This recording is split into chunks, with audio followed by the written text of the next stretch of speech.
라오디게아 교회에게 주신 말씀을 살펴보면서 성령께서 주시는 은혜를 함께 받기를 원합니다. 말씀을 증거하는 설교자와 또 사모함으로 주의 말씀을 듣는 모든 성도님들에게 성령께서 기름 부음의 은혜를 한량없이 부어주시기를 원합니다. 자, 먼저 라오디게아 속한 이 도시는 어떤 곳이었고 그 도시에 있던 교회의 영적인 상황은 어떠했는지 살펴보겠습니다. 자, 화면이 나오나요? 꺼졌습니까? 네. 자, 그림을 좀 지도를 보여주세요. 화면이 나오면. 네.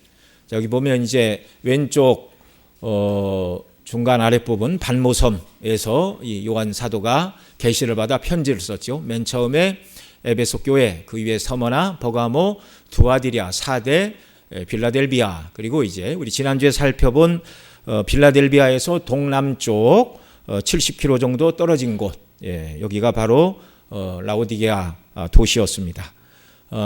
거기서 이제 왼쪽으로 쭉 보시면 에베소가 있죠. 에베소 여기가 항구였는데 에베소에서 동쪽으로 한 160km 정도 떨어진 그런 곳입니다.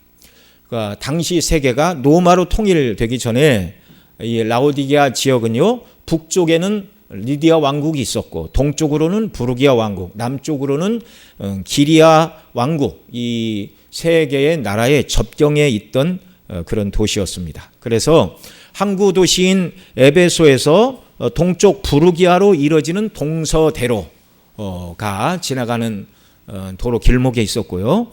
또 북쪽에 리디아와 남쪽에 기리아를 잇는 남북 대로가 교차하는 곳이 바로 이 라오디게아 도시의 그런 위치였습니다. 이 두 개의 큰 무역로를 따라서 수많은 무역상들이 오고 가는 그런 무역의 도시, 상업의 도시였다는 말입니다. 뿐만 아니라 이곳은 땅이 비옥하여 풀이 잘 자라고 거기에서 기르는 이런 양들이 있었는데요. 검은 양털, 양모, 우리라고도 그러죠. 검은색이니까 뭐 염색을 따로 할 필요가 없었어요. 색이 아름답고 부드러워서 값비싼 상품으로 팔려 나갔습니다. 돈이 많았어요. 돈이 많은 도시답게 고대 시대에 가장 먼저 오늘날 은행에 해당하는 적금을 받고 이자를 주고 또 신용에 따라서 대출을 해주는 금융업이 최초로 시작된 도시가 바로 이 라오디게아가 되겠습니다. 그래서 이제 주전 17년과 주 60년 두 번의 큰 지진이 이곳에서 일어났는데, 그래서 우리가 살펴본 다른 도시들, 황제가 도시를 재건하라고 하사금을 주어서 도시를 재건했다, 몇 번 말씀을 드렸는데요. 그런데 이 라오디게아만은 달랐습니다. 돈이 많았어요. 그래서 황제 하사금을 거절하고 자기들의 자력으로 도시를 재건할 만큼 아주 부자 도시였습니다. 이에 대하여 로마의 역사가 타키투스는 이렇게 말했어요. 라오디게아는 순전히 자력으로 폐허 가운데서 일어났다. 뿐만 아니라 이곳은 의과대학이 있었는데 버가모 출신 의사 갈레노스는 이곳에서 청력을 강화시키는 약을 나드 향신료를 가지고 만들었다, 그렇게 말하고요. 또 눈을 위한 안약이 부르기아의 암석을 재료로 이곳에서 만들었는데 테트라 부르기아라는 안약은 당시 세계적으로 가장 잘 팔리는 그런 특산품이었다는 것입니다. 자, 모든 것을 다 갖추었습니다. 교통의 요지이고 양모 산업이 발달하여 돈도 많고, 그래서 그것으로 금융업을 하는 은행이 최초로 세워진 도시, 뿐만 아니라 유명한 안약이 있어서 많이 팔리는 이런 도시, 모든 것을 다 갖춘 이 도시에 단 한 가지 불편한 것이 있었는데 그것은 물이 귀하다는 것이었습니다. 그래서 북쪽으로 10km 떨어져 있는 히에라볼리에서 로마식 석관 송수를 통하여 온수를 끌어왔고, 이것은 이제 생활용수로 사용했습니다. 그리고 이제 동쪽에 있는 골로새에서는 이제 냉수를 끌어와 식수로 이렇게 사용을 했는데요. 라오디게아 근처에 있던 이 히에라볼리는 오늘날 유네스코 세계유산으로 등재된 유명한 온천인 파무칼레가 있는 근처에 있는 도시가 바로 이 히에라폴리스였습니다. 그림이 나옵니까? 네. 그 터키 여행 가시고 그런 분들을 보면 이게 이제 파묵칼레의 한 장면입니다. 하나님이 만드신 겁니다. 네. 그 온천 지역이라 석회수 유황이 섞여 있어서 뜨겁기는 한데 이제 식으면 먹기에 이제 곤란한 이런 물들을 뜨거운 물은 히에라볼리에서 석관으로 이제 끓어 썼고 이제 냉수는 골로새에서 끓어 쓰는 도시였다. 이걸 말씀을 드렸습니다. 자, 이런 환경에 있던 라오디게아 교회의 영적 상황은 어떠했는가? 라오디게아 교회라는 말이 성경에 가장 먼저 등장하는 곳은 골로새서입니다. 골로새서 4장 13절과 16절에서 이렇게 말씀합니다. 우리 같이 읽죠. 그가 너희와 라오디게아에 있는 자들과 히에라볼리에 있는 자들을 위하여 많이 수고하는 것을 내가 증언하노라. 이 편지를 너희에게서 읽은 후에 라오디게아인의 교회에서도 읽게 하고 또 라오디게아로부터 오는 편지를 너희도 읽으라. 이 사도 바울이 골로새 교회를 향하여 쓴 편지입니다. 그가 너희와 이렇게 말하죠. 그는 이 에바브라라는 사람을 말하는 것입니다. 에바브라가 사도 바울로부터 복음을 듣고 이제 가서 복음을 전했죠. 그가 너희와 이 골로새 교회를 향하여 편지를 썼으니까 여기 너희는 누구를 말합니까? 골로새 교회. 그다음에 라오디게아에 있는 자들 그리고 근처에 히에라볼리. 라오디게아를 중심으로 북쪽에 히에라볼리라는 도시에 교회가 있었고 또 동쪽으로 골로새에도 역시 교회가 있었다라는 것이죠. 이렇게 삼각형 형태로 가까이 있는 도시들이었습니다. 자, 그런데 여기 바울 사도가 뭐라고 그래요?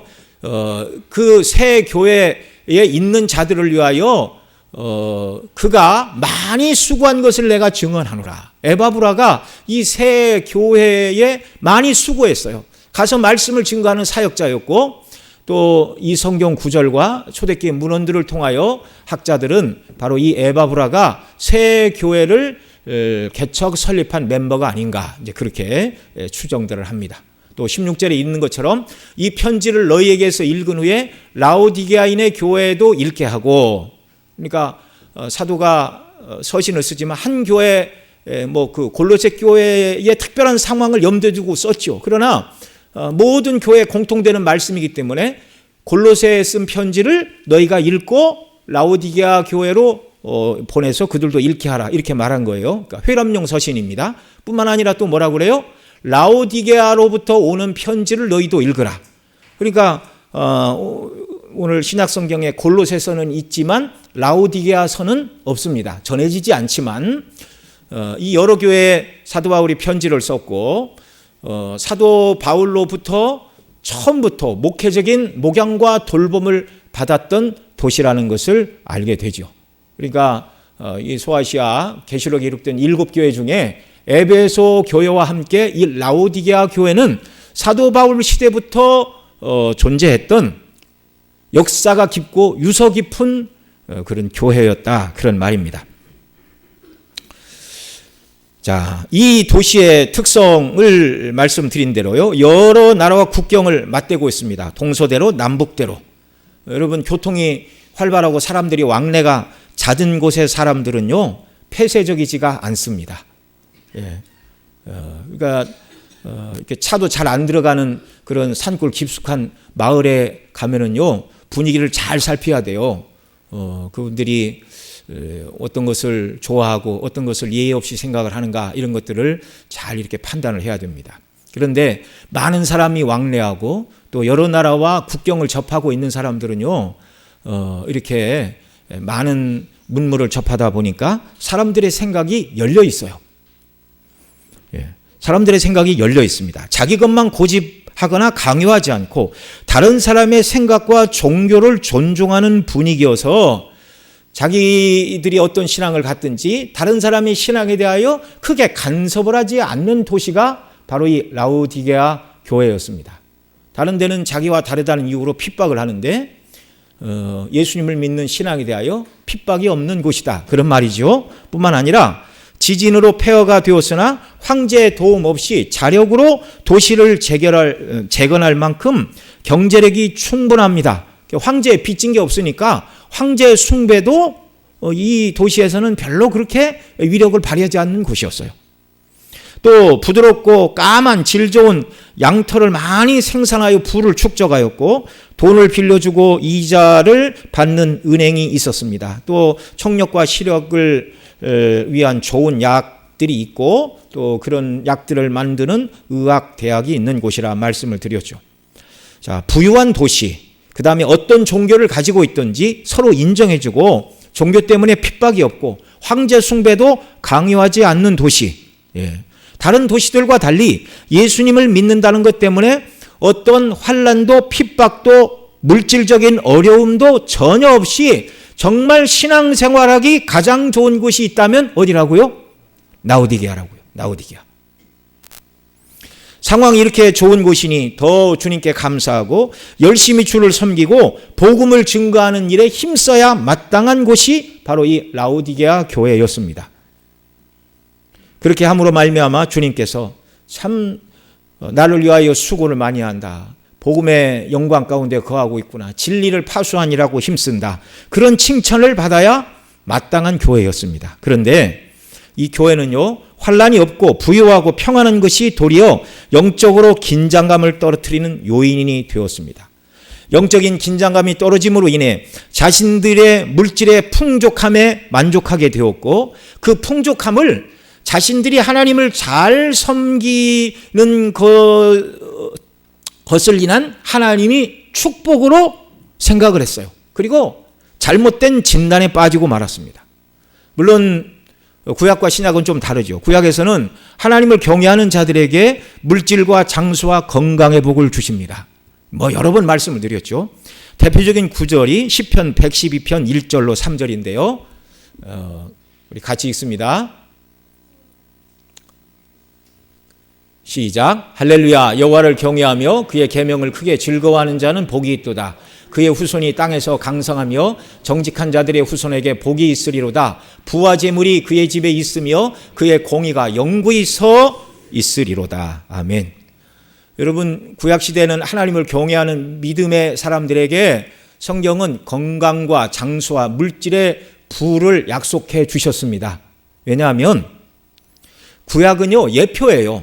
하나님이 정말 우리에게 주시기를 원하시는 복을 가지고 오시는 분, 또 그 복 자체이시는 분 예수 그리스도예요. 그러니까 예수 그리스도가 아직 오시질 않았어요. 그러니까 예수 그리스도가 오셔서 이루실 구원, 그리고 그 주님과 생명의 교제를 나누는 것이 너무너무 좋고 영광스럽고 사모할 만하다는 것을 구약시대에는 어떻게 설명을 할 수가 없으니까 물질의 복을 받고 건강하게 되고 장수하게 되고 하는 일이 형통하게 되는 외적인 것으로 하나님이 복을 주셨습니다. 그런데 신약시대는 이 복의 실체이신 그리스도가 오셨어요. 그래서 신약의 백성들은 더 이상 하나님을 잘 섬기는 자들에게 주시는 복이 구약처럼 장수와 물질과 또 건강의 복을 주시는 것으로만 드러나지는 않는다는 것입니다. 물론 그런 복을 아예 안 주신다는 것이 아니라 그보다 더 준 복의 실체. 우리 주님이 밭에 감추인 보화 말씀하시고 또 가장 값진 진주를 구하는 진주장사를 말할 때 그 말하는 값진 진주가 뭐예요? 바로 예수 그리스도예요.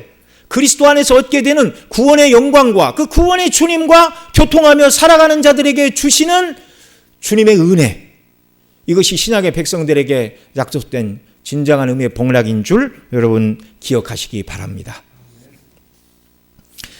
복의 실체가 오신 이후에는요, 세상적인 물질의 부요함이나 건강이나 장수, 그것이 사람이 신앙이 좋아서 하나님이 주시는 축복의 바로미터가 되지 않는 시대, 예수 그리스도가 보하여 진주이고 주님과 더불어 교통하는 복이 복의 실체이고, 이 땅에서는 그 복을 아무리 많이 누려도 우리가 주님 재림하시는 날 천국에 가서 누리게 되는 완전한 복의 실체는 미치지 못하는 것입니다.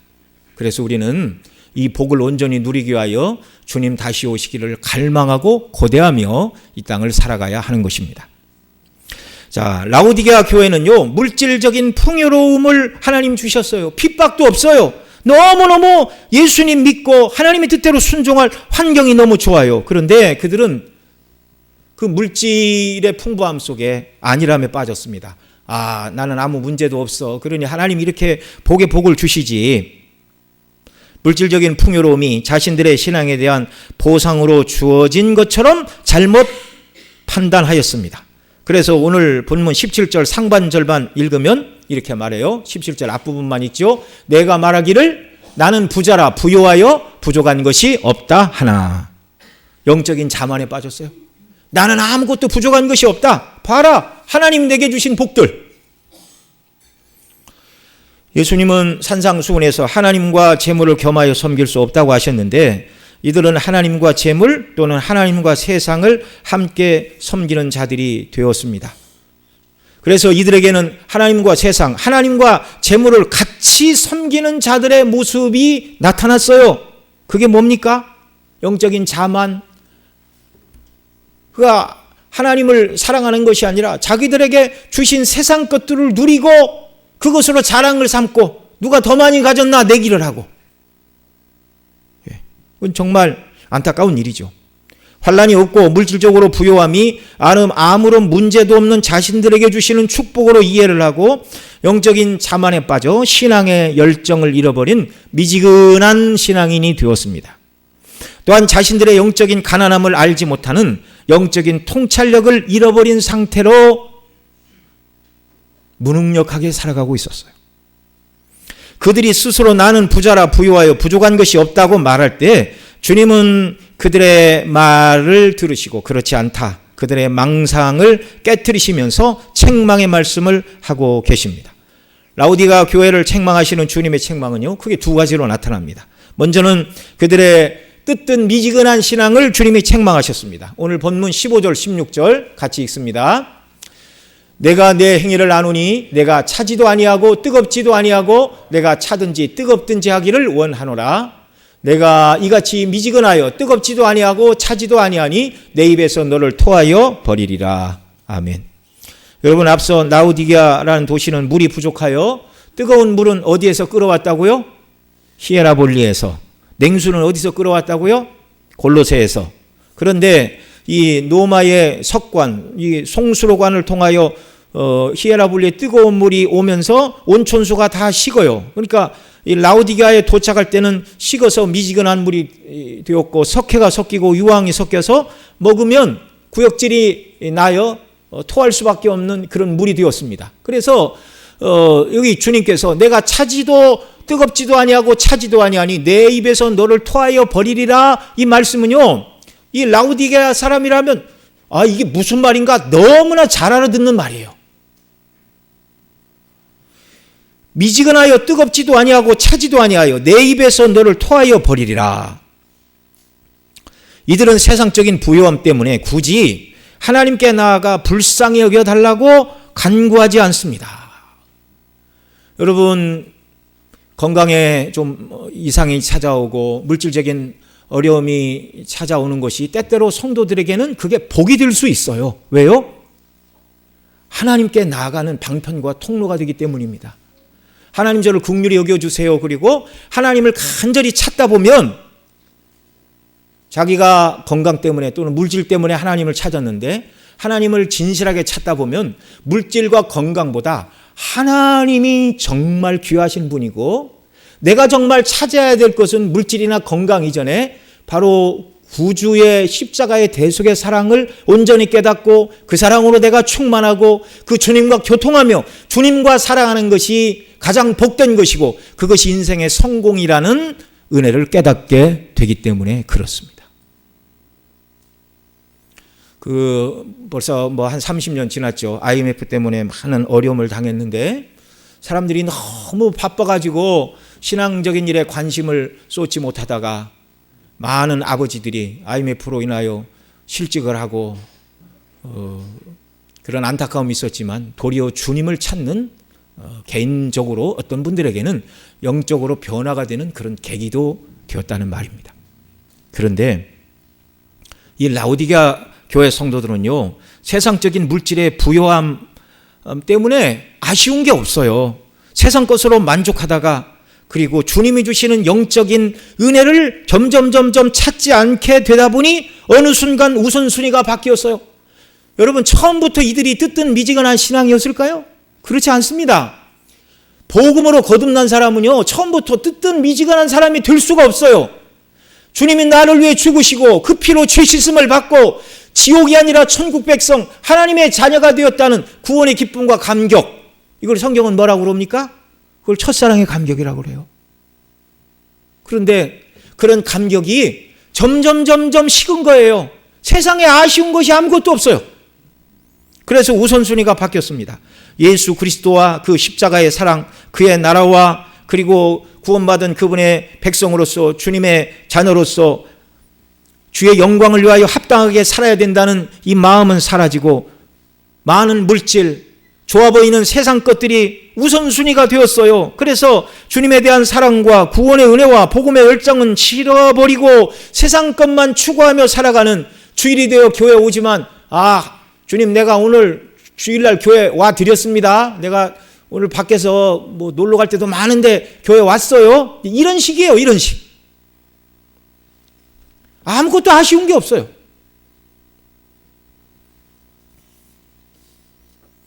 어떻게 보면 경제적으로 발전을 하고 살기 좋은 이 시대가 라오디게아 교회를 가장 많이 닮았다, 이렇게 말씀을 드릴 수가 있습니다. 그러니까 여러분, 이 말씀은 오늘 우리를 향하여 하시는 말씀이에요. 주님께서 이들을 향하여 토하여 버리신다, 이렇게 말씀하셨는데, 이 말은 구원을 취소하여 지옥에 던진다는 말은 아닙니다. 한번 예수님 믿음으로 구원받은 자들의 구원은 취소가 되지 않습니다. 그런데 여기서 내 입에서 너를 토하여 버리신다, 이렇게 강력하게 말씀하시는 것은 무슨 의미죠? 이건 마치 첫사랑을 잃어버린 에베소 교회를 향하여 촛대를 옮기시겠다는 말씀과 같은 말씀이에요. 이제 너희들이 미지근한 신앙 가운데 거하면 더 이상 내가 너희들에게 줄 은혜가 없다, 받을 준비가 안 돼 있잖아요. 그러니 더 이상 빛을 발하는 주님의 교회가 되지 못하고 복음의 전파나 영적인 부흥의 역사가 일어나지 않아 결국 그 세대가 이제 잠들게 되면 교회가 문을 닫게 되는 그런 일이 있게 될 것이다. 두려운 얘기입니다. 두 번째로, 주님은 그들이 영적으로 가져야 될 것을 가지지 못했음에도 불구하고 나는 부자라 부유하여 부족한 것이 없다라고 말하는 영적인 둔감함을 책망하고 있어요. 뜨뜻미지근한 신앙. 두 번째로는 영적인 둔감함. 여러분, 오늘 본문 17절 같이 읽습니다. 내가 말하기를 나는 부자라 부유하여 부족한 것이 없다 하나 내 공고한 것과 가련한 것과 가난한 것과 눈먼 것과 벌거벗은 것을 알지 못하는 도다. 라오디게아 교회 성도들 스스로는요, 나는 부자라 부족한 것이 없다라고 말하는데, 그들을 보시고 주님은 아니야, 너희 부자 아니야, 너희는 곤고하고 가련하고 가난하고 눈벗고 헐벗은 자들이야. 다 영적으로 그렇다는 것입니다. 세상에서 환난이나 핍박도 없고 물질적으로 풍요로운 삶을 살아가고 있으니 스스로 부자라 부유하여 부족한 것이 없다, 자신들은 하나님이 주시는 축복을 누리며 평화롭게 살고 있다, 그렇게 착각을 하고 있었죠. 그런데 주님은 그들을 향하여 너희는 부자 아니다, 영적으로 볼 때 부유하고 부족한 것이 없는 것과 정반대의 상태인 영적인 빈털터리들이다. 여러분, 이들은 세상 것이 너무 많아 그것에 탐닉하는 삶을 살다 보니 주님이 주시는 영적인 은혜가 없어도 생활하는데 아무 불편한 게 없었다는 말입니다. 그러다가 영적인 무감각, 영적인 둔감함에 사로잡히게 되었습니다. 뜨뜻미지근한 신앙, 차지도 않고 뜨겁지도 않은 신앙을 하게 된 이유가 바로 영적으로 무감각하고 영적으로 둔감해졌기 때문에 그런 것이었습니다. 여기서 주님이 그들의 상태를 5가지로 곤고, 가련, 가난, 눈멀고 헐벗었다, 이렇게 말하는데, 앞에 2가지가 이제 그들의 영적인 상태를 말하는 것이고, 그 상태를 3가지로 설명하는 것이 가난, 눈멀고 헐벗은 것입니다. 주님은 곤고하고 가련하다 말씀하셨는데요, 곤고하다는 말은 주님 보실 때 영적으로 참혹하고 처절하여 보잘것이 없는 상태라는 것입니다. 스스로 부자고 부족한 것이 없다 그러는데, 주님이 보실 때 너는 정말 눈 뜨고 봐줄 수 없는 처절하고 참혹한 상태야. 가련하다는 말은 측은하고 불쌍하다는 것입니다. 이렇게 공고하고 가련하고 보잘것없는 불쌍한 상태를 3가지로 표현해 주지요. 가난하고 눈멀고 헐벗었다. 가난하다는 말은 세상적으로 물질에는 부유하나 주님 보실 때 영적으로 가난하다 그 말이죠. 세상 재물을 많이 가진 부자였으나 주님께서 보실 때 주님을 의지하지 않으니 주님을 의지할 때 주시는 힘과 은혜가 무엇인가를 모르는 영적인 가난뱅이들이라는 거예요. 눈멀었다라는 말씀은 세상적인 것을 잘 보는 눈은 뜨고 있지만, 그래서 세상의 흐름과 돈의 흐름, 세상의 유행, 어디 가야 돈을 벌고 또 어디로 가야 즐거움을 찾을 수 있는가, 세상의 시류를 읽고 세상의 즐거움을 파악하는 눈은 뜨고 있는지 몰라도 이 세상 넘어 다음에 있는 영적인 세계를 보는 영적인 눈은 꽉 막혀 있다라는 말씀입니다. 그들의 영적인 눈이 열려 있다면 주님이 무엇을 원하시고 기뻐하시는가를 깨닫게 되고 그 영원한 가치, 영원한 상급이 있는 일에 전심전력을 다했을 것인데, 나는 부자라 부족한 것이 없다, 영적인 일에 관심을 두지 않는 둔감한 자들이었습니다. 세 번째로 벌거벗었다는 말씀은 육신의 몸은 좋은 양털로 만든 아름다운 옷을 입고 있었는지 모르지만 영적으로 볼 때 그들은 주의 의와 은혜를 의지하지 않고 자기 자신의 것으로 본성의 원리로 살아가는 자들, 그래서 영적으로 헐벗은 자들이라 수치가 드러났다라고 주님 말씀하고 계십니다. 여러분, 이 교회를 향하여 주님은 자신을 어떤 분으로 소개하시죠? 예수님이 교회를 향하여 내가 어떤 분이다라고 소개하는 그 소개 속에 이 교회의 모든 문제와 처방이 다 들어가 있다고 여러 번 말씀을 드렸습니다. 오늘 본문 14절 같이 읽겠습니다. 라오디게아 교회 사자에게 편지하라. 아멘이시오, 충성되고 참된 증인이시오, 하나님의 창조의 근본이시니가 이르시되. 자, 여기서 주님은 자신을 세 가지로 말해요. 첫째, 아멘이시고, 둘째, 충성되고 참된 증인, 셋째로 하나님의 창조의 근본이신 분으로 말씀하고 있습니다. 먼저 예수님은 자신을 아멘이시라고 말합니다. 여러분, 아멘이라는 뜻이 뭐죠? 진실로, 참으로, 그런 뜻입니다. 히브리어 아멘에서 나왔는데 신약에서도 이 말을 소리나는 대로 아멘으로 사용하고 있어요. 예수님께서 라오디게아 성도들에게 나는 아멘이다 라고 밝히신 이유는 나는 진리요 진실이요 참된 것의 근원이신 하나님이라 그 말입니다. 참이고 진리이신 예수님께서 보실 때 너희들은 참된 신앙생활을 하고 있지 못하다는 것입니다. 두 번째로 충성되고 참된 증인이라는 말은요, 아멘이라는 말씀의 설명입니다. 참되고 진실하신 예수님은 항상 하나님 아버지의 말씀에 아멘 하셨어요. 진실로 그렇습니다 라고 아버지의 뜻에 동의하셨을 뿐만 아니라 그 뜻에 자기 자신을 완전히 일치시키셨어요. 이게 충성된 증인의 모습입니다. 여러분, 이 증인이라는 말이 훗날 순교자라는 단어로 바뀌었다고 여러 번 말씀을 드렸죠. 예수님은 십자가에서 죽으심으로 하나님께서 계획하신 구원의 길을 완성하시고 그 길만이 생명의 길임을 죽으심으로 증거하신 참되고 충성된 증인이 예수 그리스도이십니다. 이 예수님을 믿음으로 구원받은 라오디게아 성도들은 하나님 아버지의 말씀에 어떻게 해야 돼요? 예수님처럼 항상 아멘 하셨고 충성된 증인이신 예수 그리스도를 닮아야 된다는 것입니다. 아멘이시고 충성된 증인이신 주님은요, 그렇게 하나님 뜻에 미지근한 분이 아니었어요. 아버지의 뜻이라면 그것을 이루는 것이 예수님의 삶의 목적이고 목표고 그것 하나만 바라보고 달려가신 분이 충성된 예수 그리스도이십니다. 그런 자들이 되어야 된다는 거예요. 미지근한 신앙에서 벗어나 신앙의 열정을 회복해야 된다는 말씀입니다.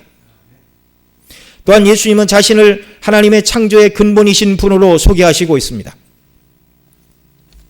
주님은 라오디게아 교회를 향하여 내가 너희를 창조한 창조의 주다 그렇게 말씀하고 있어요. 뿐만 아니라 너희가 가지고 있는 것, 누리고 있는 모든 것, 창조의 근본이신 내가 너희들에게 준 것이다. 여러분, 구약 이스라엘 백성들도 하나님께서 그들에게 복을 주셨는데 바알도 같이 섬기며 농사가 잘 되면 바알이 자기들에게 축복해 준 줄 착각하고 그 우상을 섬겼어요. 호세아 2장 8절에 보면 이렇게 말합니다. 같이 읽습니다. 곡식과 새 포도주와 기름은 내가 그들에게 준 것이요 그들이 바알을 위하여 쓴 은과 금도 내가 그들에게 더하여 준 것이오늘 그가 알지 못하는 도다. 여기서 호세아를 통하여 뭐라고 그러십니까? 이스라엘이 받아 누리는 곡식, 포도주, 기름, 생필품 모든 것들 다 하나님이 주셨습니다. 심지어 그들이 바알에게 드린 금과 은, 이들은 왜 바알에게 드렸다고요? 바알이 복을 주고 잘 살게 해줬다고 잘못된 생각을 가지고 바알에게 나가 제사도 드리고 금도 드리고 은도 드렸는데 하나님 말씀하십니다. 그것까지도 누가 준 거라고요? 하나님 주신 거라고요. 바알이 준 게 아니라 하나님 주신 거라고요. 참, 하나님 주신 것을 가지고 바알이 줬다고 그러고 바알 앞에 가서 제사를 드리고 금과 은을 바치는 그 백성들. 정말 하나님은 마음이 넓으십니다. 호세아를 통하여 죄를 지적하고 회개하고 돌이키라는 거예요.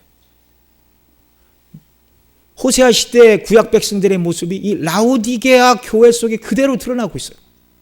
라오디게아 성도들에게 있는 모든 것, 또 오늘 저와 여러분에게 있는 모든 것, 다 주님께서 우리에게 주신 것들임을 믿으시기 바랍니다. 사도 바울은 고린도 전서 4장 6절 하반절로 7절에서 이렇게 말하고 있어요. 같이 읽습니다. 자,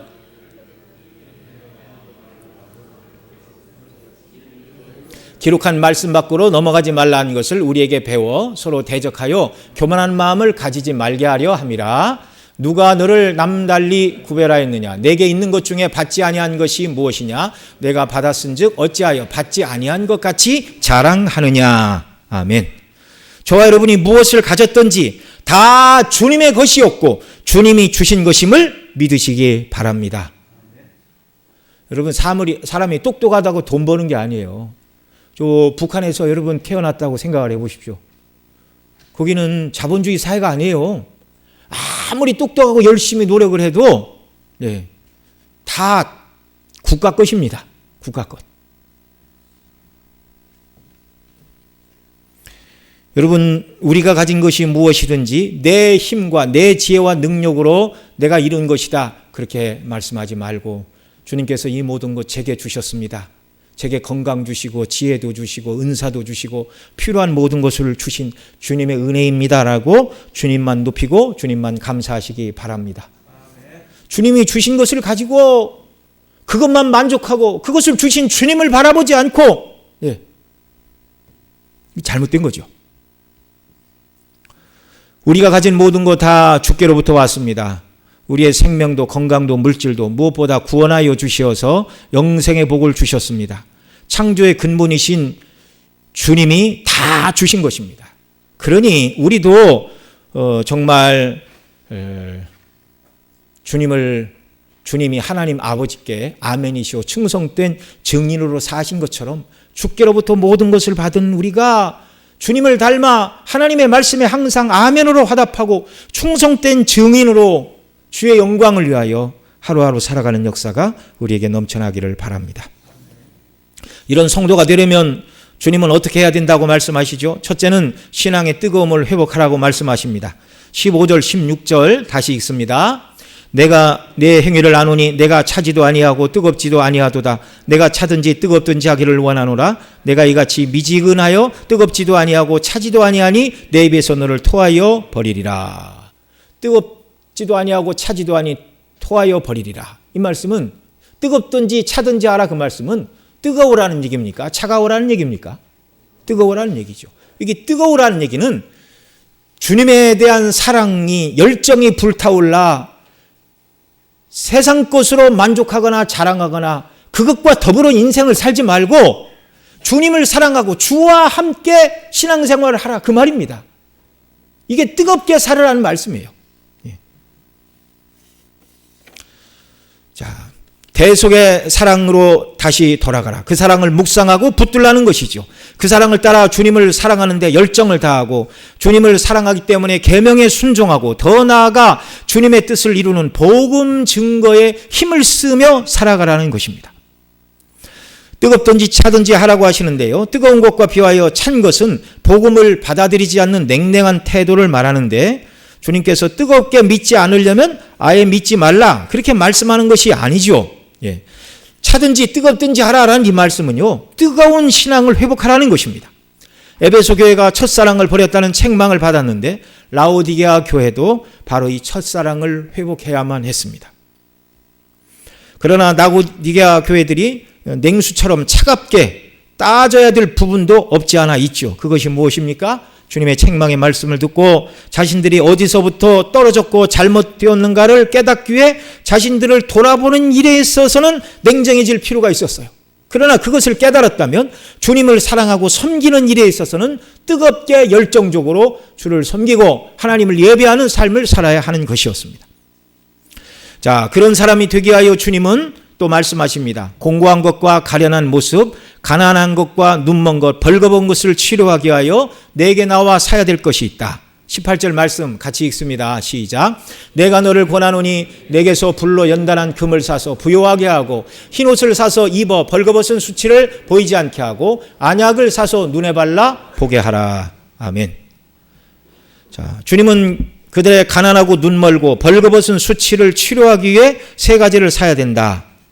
자, 먼저는 영적인 가난함에 벗어나 영적인 부자가 되기 위하여 무엇을 사라고 하셨습니까?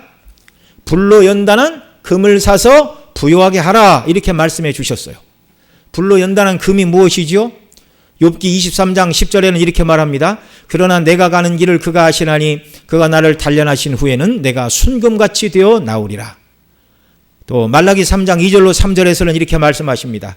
그가 임하시는 날을 누가 능히 당하며 그가 나타내는 때에 누가 능히 서리오. 그는 금을 연단하는 자의 불과 표백하는 자의 잿물과 같을 것이라. 그가 은을 연단하여 깨끗하게 하는 자 같이 앉아서 내 자손을 깨끗하게 하되 금, 은같이 그들을 연단하리니 그들이 공의로운 제물을 나 여호와께 바칠 것이며. 불로 연단한 금을 사라고 하셨는데요, 여기 불로 연단한 금은요, 영적인 보물을 말하는 것입니다. 불로 연단한다는 말은 불과 같은 시련을 통과한다는 말이죠. 라오디게아 성도들은 세상의 금, 세상의 물질이 진짜 부요함이 아니라 연단한 금을 사야 진짜 부자라는 것을 알아야 된다는 것입니다. 육신의 정욕, 안목의 정욕, 이생의 자랑을 다 태우고 남는 것, 그것이 불로 연단한 금입니다. 그 불로 연단한 금은요, 죄를 회개하고 온전히 주님만을 갈망하는 영적인 정결함, 하나님의 말씀대로 순종하여 살아가는 믿음의 삶, 말씀 붙들고 믿음대로 순종하며 살아가는 것, 세상의 모든 것은 잠시 있다 없어질 것임을 깨닫고 온전히 주의 말씀 붙들고 믿음으로 순종하는 삶, 여러분, 이게 불로 연단한 금인 줄 믿으시기 바랍니다. 둘째는 흰옷을 사서 입어 벌거벗은 수치를 보이지 않게 하라 하셨는데요, 앞서 말씀드린 대로 라오디게아는 질 좋은 검은색 양모의 주산지, 양모뿐만 아니라 다른 직물 공장도 많이 있었어요. 부자들이니 좋은 직물, 좋은 양모, 이런 것을 사서 맵시 있게 옷을 만들어 입고 다니던 멋쟁이들이 많았을 것입니다. 그런데 주님은 그런 옷 말고 진정으로 성도가 입어야 될 옷은 흰 옷이다. 그 옷을 사서 입고 벌거벗은 수치를 가려야 된다, 이렇게 말씀하고 있습니다. 여러분, 저와 여러분은 다 죄인입니다. 영적으로 벌거벗은 자들, 우리의 수치를 가릴 수 있는 것은 예수 그리스도께서 이루신 의, 하나님께로서 난 의의 옷을 입을 때 수치를 가리게 되는 것이죠. 예수님께서 내 대신 율법의 요구를 다 이루셨고 또 나의 죄를 위해 대속의 피를 흘리심으로 내 죄값을 치르셨다는 예수님이 이루신 그 의를 믿고 의지하는 것, 이게 의의 옷을 입는 것이고, 이런 성도들은 세상이 아니라 주님 말씀대로 순종하며 계명에 순종하며 하나님이 기뻐하시는 의의 열매를 맺는 것, 여러분, 이것이 성도들이 또한 입어야 될 의의 옷인 줄 믿으시기 바랍니다. 세 번째로는 안약을 사서 눈에 발라 보게 하라 말씀하십니다. 앞서 말씀드린 대로 라오디게아에는 의과대학이 있고 부르기아의 화산 암석을 가지고 만든 테프라 부르기아라는 유명한 안약이 특산품으로 팔리던 곳이었습니다. 육신의 눈을 위해 안약을 사서 바르고 세상의 영광과 아름다움만 바라보고 그것만 쫓아가지 말고 영적인 눈을 활짝 뜨기 위하여 내게 나와 안약을 사서 발라라, 이렇게 말씀하십니다. 안약을 사서 눈에 발라 영적인 눈을 활짝 떠 구원의 주 예수 그리스도를 밝히 보고 그 놀라운 대속의 사랑을 깨닫고 성도가 받은 구원이 얼마나 영광스럽고 그 구원을 받은 사람이 이렇게 미지근하게 살아서는 안 되고 또 나는 아무것도 부족한 것이 없는 부자라고 영적인 착각에 빠져서 살아서도 안 된다는 것입니다. 그리스도를 통하여 베푸신 구원의 실체를 깨닫고 자기 신분이 어떤 사람이고 장차 들어가게 될 새하늘과 새 땅의 영광이 무엇인가 영의 눈을 떠서 바라보고 아멘이시오 충성된 증인이신 예수님과 같이 하나님의 뜻을 위해 살아가는 자들이 되라는 것입니다. 그러기 위해서 안약을 사라는 거예요. 그래서 이 안약은요, 굳이 설명을 하자면 성령의 감동 감화 조명하여 주시는 은혜입니다. 성령의 역사로 눈을 활짝 떠야 돼요. 주께서 내게로 와서 사라는 말씀을 3번 하셨는데 돈 주고 사라는 말씀이 아닙니다. 세상 중심으로 살아간 죄를 회개하라는 것입니다. 성령의 충만과 도우심을 구하라는 것입니다. 세상 중심의 삶을 버리고 결단하여 주의 뜻대로 순종하기를 결단하고 주 앞으로 나오는 것. 이것이 주님께 나와 연단한 금을 사고 흰옷을 사고 안약을 사는 그런 모습인 줄 믿으시기 바랍니다. 주님께서 이들을 책망하시는 이유는 무엇 때문이죠? 사랑 때문이라고 하십니다. 19절 같이 읽습니다. 물은 내가 사랑하는 자를 책망하여 징계하노니 그러므로 내가 열심을 내라 회개하라. 여러분 사랑하는 자녀이니 책망도 징계도 하신다 말씀하고 계세요. 예. 히브리 12장 말씀하죠. 주께서 그 사랑하는 자를 징계하시고 그가 받으시는 아들마다 책찍질 하심이니라. 너희가 참으면 징계를 받기 위함이라. 하나님의 아들과 같이 너희를 대우하시나니 어찌 아버지가 징계하지 않는 아들이 있으려. 징계는 다 받는 것이거늘 너희에게 없으면 사생자요 친아들이 아니니라. 여러분 라우디가 교회 칭찬 하나도 못 받았어요. 주님께로부터 계속 책망만 받고 있습니다. 사람 같으면 인연을 끊겠다 그럴 수도 있어요. 인연을 끊는다 그 말은 책망도 칭찬도 아무것도 안 하고 내버려 둔다는 거예요. 그런데 주님은 칭찬은 하나도 없고 책망만 받을 자들인데 그런데 그들을 향하여 내가 너희를 책망하는 이유는 내가 너희를 사랑하기 때문이고 너희가 하나님의 자녀이기 때문이다. 참 너무나 놀라운 하나님의 은혜입니다. 너무나 놀라운 하나님의 은혜입니다. 네. 여러분 라우디가 교회를 포기하셨다면 오늘 저와 여러분 한 사람 한 사람 모두가 하나님의 사랑하시는 자녀가 아니라면 책망의 말씀을 주님이 하실 이유가 없어요. 이 시간 여러분이 주의 말씀을 들으면서 마음에 찔림이 오십니까? 주님이 저와 여러분을 사랑하시는 줄 믿으시기 바랍니다. 하나님의 백성이 아닌 자들은요 아무리 목사가 목이 터져라 설교를 해도 나하고는 상관없는 얘기로 듣는 거예요. 그렇게 들리는 거예요. 그러나 말씀에 찔리고 아이고 이렇게 살면 안 되는데 주님이 나를 피로 값주고 사신 존귀한 자로 만드셨는데 이렇게 사는 걸 주님이 원치 않으시는구나. 내가 주의 뜻대로 살지 못했네. 가슴 아파하고 통해하고 눈물이 나고 애통한다면 주님이 우리를 사랑하시기 때문인 줄 믿으시기 바랍니다. 사랑하지 않는 자는요 내버려 두시는 거예요. 무서운 얘기입니다. 그걸 신학적으로 유기라고 그래요. 유기. 지옥 가는 사람들은 왜 지옥 간다고요? 하나님 내버려 두셨어요.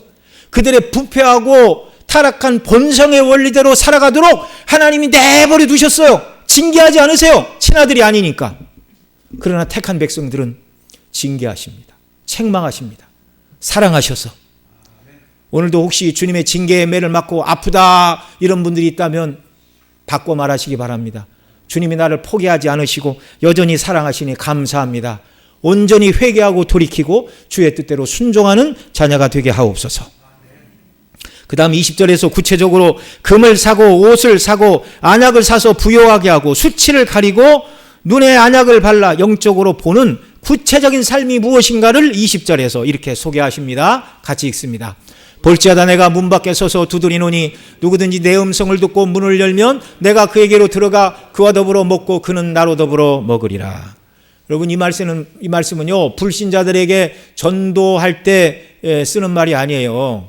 여러분 구원은 신인 협력으로 이루어지는 게 아닙니다. 여러분이 마음을 열고 예수님을 영접하기로 결심하면 예수님이 여러분을 구원해 주실 것입니다. 아니에요. 구원은 하나님의 전적인 하나님의 단독 사역임을 믿으시기 바랍니다. 여러분, 구원은 가르쳐서 구원받는 게 아니에요. 물론 그렇다고 가르치지 말라는 얘기가 아닙니다. 구원의 진리를 가르쳐도 성령께서 역사하시고 강권적으로 은혜를 주시지 않으면 다 한 귀로 듣고 흘려요. 나와 상관없는 소리, 무의미한 소리, 쓸데없는 소리. 하나님께서 그의 심령에 은혜를 주실 때, 강권적으로 찾아갈 때 그 말씀이 살아있는 말씀이 되는 거예요. 내가 죄인임을 깨닫고 죄인인 나를 구원할 구주가 계시다는 것을 깨닫고 거듭나게 되는 것입니다. 그러니 여기 있는 이 말씀은요, 불신자들에게 당신이 마음을 여십시오, 예수님 영접하면 구원받습니다, 그럴 때 쓰는 말이 아니라 그 말입니다. 자, 이 말을 지금 누구에게 하시고 있어요? 라오디게아 성도 앞에 뭐라고 그랬어요? 사랑하니까 너에게 징계하고 책망도 한다, 이렇게 말씀하시면서 문을 열라 그러는 거예요. 구원받은 성도들이지만 주님과 상관없이 살아가는 자들을 향하여 문을 열라고 말씀하시는 것입니다.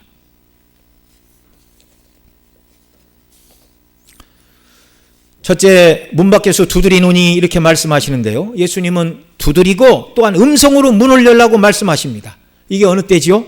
우리가 성경을 읽을 때, 지금처럼 하나님의 말씀을 들을 때 우리의 죄와 연약과 허물을 깨닫게 하시고 회개하게 하시고 결단하게 하시는 것이 주님이 문을 두드리시고 음성으로 문을 열라고 말씀하시는 순간임을 믿으시기 바랍니다. 그러면 문을 열어야 돼요. 연다는 것은요, 문을 열고 내 중심에 주님을 모시는 것을 말하는 거예요. 내가 주인된 삶이 아니라 예수께서 나의 주인 되신 삶을 살기를 원하여 나의 최종 결정권자, 내 삶의 주인으로 받아들이는 태도, 이것이 문을 열고 주님을 모시는 것입니다. 그러면 주님은 어떻게 하신다고요? 내가 그에게로 들어가 그로 더불어 먹고 그는 나로 더불어 먹으리라 말씀해 주셨습니다. 풍성한 생명의 교제를 나누어 주시겠다라는 말씀이에요. 여러분, 이 문을 열라라는 말씀은 신약에만 있는 게 아닙니다. 구약 아가서 5장 2절에서는 이렇게 말합니다. 같이 읽습니다. 내가 잘지라도 마음은 깨었는데 나의 사랑하는 자의 소리가 들리는구나. 문을 두드려 이르기를 나의 누이, 나의 사랑, 나의 비둘기, 나의 완전한 자야, 문을 열어다오. 내 머리는 이슬이, 내 머리에는 밤이슬이 가득하였다 하는구나. 이 솔로몬이 술람이 여인을 찾아가서 문을 열어달라고 두드리는데 이 여인이 밤도 깊고 잠이 들고 아이고 귀찮아서 못 일어나겠다. 그리고 이제 신랑이 간 다음에 문을 열었더니 가구 없어요. 가구 없어요. 여러분, 주님이 오늘도 저와 여러분의 마음 문을 두드리십니다. 주님은 인격적이세요. 강제로 열고 들어오지 않으세요. 이미 구원받는 자들을 향하여 너희가 진심으로 마음 문을 열고 나를 너희들의 주인으로 받아들여라. 모든 것을 결정할 때 내 생각 말고 내 생각대로 결정하고 내 인생의 목표가 아닌 내 뜻을 따라 순종하며 살아가고 나와 교제하자. 이게 마음 문을 열고 주님을 마음에 모시고 주님과 교제하며 사는 자들, 이런 자들을 찾으시는 말씀입니다. 여러분, 이게 복인 줄 믿으시기 바랍니다. 충성된 증인이시오, 아멘이시오, 충성된 증인이신 그 주님, 정말 이 주님을 우리가 왕으로 모시고 살아갈 때 주님은 우리에게 오시되 빈손으로 오시지 않으세요. 앞서 말씀드린 대로 주님을 모시게 되면 불로 연단한 금, 의의 흰옷, 그리고 영적인 눈을 뜨게 하는 안약, 곧 성령의 감화와 감동을 가지고 우리에게 오셔서 참된 부자가 되게 하시고 수치를 가린 아름다운 옷을 입고 살아가게 하시고 이 세상만이 아니라 영원한 세계와 구원의 영광을 바라보고 그것을 추구하되 아멘이시오 충성된 증인이신 예수님께서 하나님 아버지의 뜻에 온전히 자기를 일치시키고 충성하심과 같이 우리도 그런 주의 자녀가 되게 하신다는 말씀입니다. 이런 성도들에게 주시는 상급이 21절 말씀입니다. 같이 읽습니다. 이기는 그에게는 내가 내 보좌에 함께 앉게 하여 주기를 내가 이기고 아버지 보좌에 함께 앉은 것과 같이 하리라. 아멘. 여기 이기는 자가 뭐예요? 그 미지근한 신앙에서 벗어나고 나는 부자라 부족한 것이 없다고 말하는 그런 영적으로 잘못된 생각을 벗어버리고 뜨거운 신앙으로 회복되어야 됩니다. 주님께 나아가 금을 사고 옷을 사고 흰 옷을 입고 그 주님을 마음에 모셔드리고 주님과 더불어 살아가는 사람, 주의 뜻대로 순종하는 사람, 이 사람이 이기는 사람인데 지금까지는 아무것도 한 게 없어요. 근데 이런 사람이 되면 내가 내 보좌에 함께 앉게 하여 주기를 내가 이기고 아버지 보좌에 함께 앉는 것 같이 하여 주리라. 참 주님은요 너무너무 자비하신 분이에요. 너희들의 행위는 내가 마실 수가 없는 물과 같아서 구역질 나는 물과 같아서 토해버려야 마땅하다고 말하는 그들을 향하여 마음문을 열고 나를 영접하고 나와 더불어 살아가면 내 보좌에 앉게 해주신다고 말씀하고 있습니다. 통치와 영광의 보좌입니다. 여러분 우리가 염치가 있죠. 어떻게 주님의 영광의 보좌에 앉습니까? 그러나 주님은 그렇게 해주신대요. 그러니 이 소망을 가지고 충성을 다하며 오늘도 살아가고 내일도 살아가고 그렇게 살다가 주 앞에서는 저와 여러분 모두가 되시기를 간절히 소원합니다. 기도하시겠습니다. 사랑하시는 아버지 하나님, 정말 주님 보실 때 무가치한 자들일 수밖에 없는 라오디게아 교회, 편안하게 예수님 믿을 수 있고 물질이 풍성하고 아쉬운 것이 아무것도 없습니다. 그러면 더 열심히 하나님을 섬겨야 되는데 우리 아담의 후손들은 육체의 원리가 있어서 편안하면 주님 찾지 않고 하나님이 주신 것을 마치 내가 잘해서 얻은 것인 양 착각을 하고 그것에 탐닉하고 그보다 더 좋은 주님을 뒷전에 밀어놓고 살아가는 어리석은 가운데 빠져 있습니다. 오늘 우리가 그런 사람은 아닌가 주여 우리 자신을 돌아보게 하여 주시기를 원하옵고 주여 뜨거운 신앙으로 회복되게 하여 주옵소서.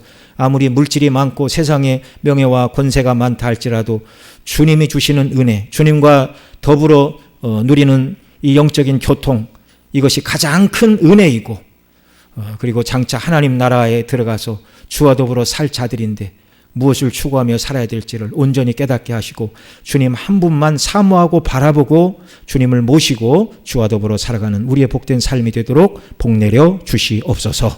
우리 구주 예수님의 이름으로 기도드리옵나이다. 아멘.